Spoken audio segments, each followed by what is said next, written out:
ते आता तिथे गेलेत ना अर्धे, पुन्हा ते म्हणतील आम्हाला नाही सांगितलं, म्हणजे ते सांगतात. बरोबर आहे की नाही? हे सर्वांना सांगतात. नाही तिथं सांगून जमते म्हणजे ही जागा आहे त्याच्यामुळे बगडी चांगला आहे रे. नाही नाही स्थान प्लस बाबाजी हो ना. सर्वज्ञ श्री चक्रधर प्रभू बगडी होऊन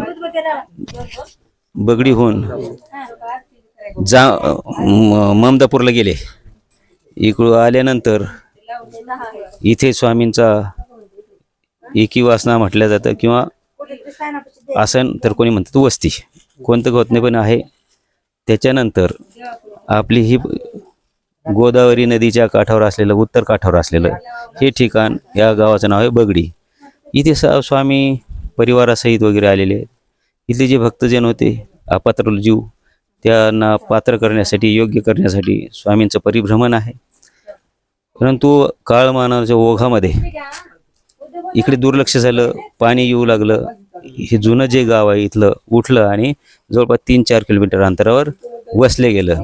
म्हणून ह्या स्थानाकडे येताना दुर्लक्ष होऊ लागलं. पण येणारे जाणारे सगळे बंदच झाले ना.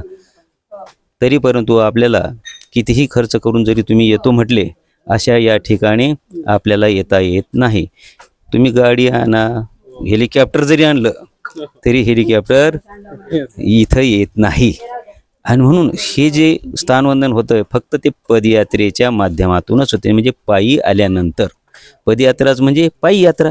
तुम्ही ज्यावेळी आटन विजन कराल, संन्यास घ्याल, त्यावेळेस जर आले तरच ते होऊ शकते स्थान. एरवी अन्यथा हे दुर्मिळ आहे. आणि ही आता इथून पुढे जर प्रचलन हे बंद जर झालंच, येणारा जाणाराचं पायी देखील, हेही स्थान आपल्या हातून निघून जाऊ शकतं. म्हणून इथं जर पुढे चालून योगायोग जर कोणी जर सांगितलं की मला बांधकाम करायचं आहे, कुठे एखादं स्थान दाखवा, तर त्याला तुम्ही सांगू शकता असं ह्या ठिकाण की एकांतामध्ये तिथे कोणी राहत नाही, परंतु स्थान आहे. आपल्याला जर ते स्थान वाचवायचं असेल तर तिथं बांधकाम करा चांगलं, आहे की नाही. सर्वज्ञ श्री चक्रधर स्वामी की जय.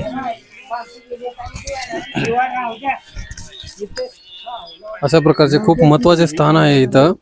कारण प्रत्येकाचे येणं होत नाही, मात्र तरी पण तुमच्यापासून हा व्हिडिओच्या माध्यमातून हे स्थानाचे दर्शन होते. त्याच्यामुळे धन्यवाद, दंडवत प्रणाम.